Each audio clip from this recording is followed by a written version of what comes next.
मनुष्य के अंतःकरण में दो प्रवृत्तियां रहती हैं जिन्हें हम आसुरी एवं दैवी प्रकृति कहते हैं। इन दोनों में परस्पर संघर्ष चलता रहता है।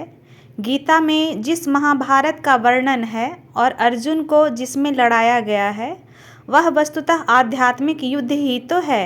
आसुरी प्रवृत्तियां बड़ी प्रबल हैं। कौरवों के रूप में उनकी बहुत बड़ी संख्या है। सेना भी उसकी बड़ी है। पांडव 5 ही थे।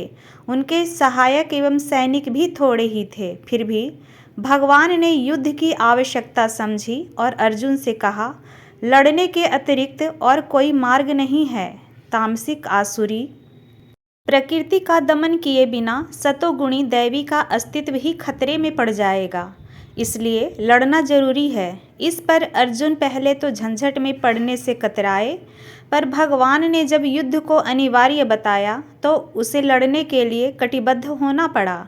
इस लड़ाई को इतिहास महाभारत के नाम से पुकारता है। अध्यात्म की भाषा में इसे साधना समर कहते हैं। देवासुर संग्राम की अनेक कथाओं में उसी साधना समर का आलंकारिक निरूपण है। असुर प्रबल होते हैं, देवता उनसे दुख पाते हैं। अंत में दोनों पक्ष लड़ते हैं। देवता अपने को हारता सा अनुभव करते हैं। वे भगवान के पास जाते हैं, प्रार्थना करते हैं। भगवान उनकी सहायता करते हैं। अंत में असुर मारे जाते हैं और देवता विजयी होते हैं। देवासुर संग्राम के अगणित पौराणिक उपाख्यानों की पृष्ठभूमि यही है। हमारा अंतः प्रदेश अर्थात हमारा अंतर्मन ही वह धर्म क्षेत्र है जिसमें महाभारत होता रहता है। असुर मायावी है। तमोगुण का असुर हमें माया जाल में फंसाए रहता है। इंद्रिय सुखों का लालच देकर वह अपना जाल फैलाता है और अपने माया पाश में जीव को बांध लेता है। उस असुर के कितने ही अस्त्र शस्त्र हैं जिनसे जीव को अपने वश में करके पद दलित करने में वह सफल हो जाता है।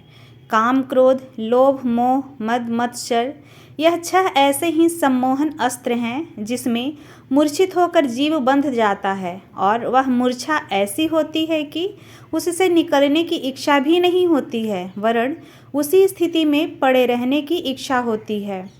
आत्मा का कल्याण उस तम प्रवृत्ति में पड़े रहने से नहीं हो सकता जिसमें माया मोह अगणित जीव पाशबद्ध स्थिति में पड़े रहते हैं।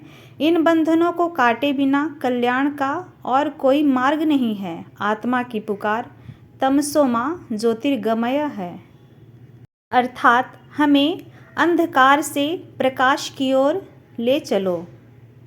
पूज्य गुरुदेव के विचार क्रांति अभियान से जुड़ने के लिए हमारे चैनल को सब्सक्राइब जरूर करें।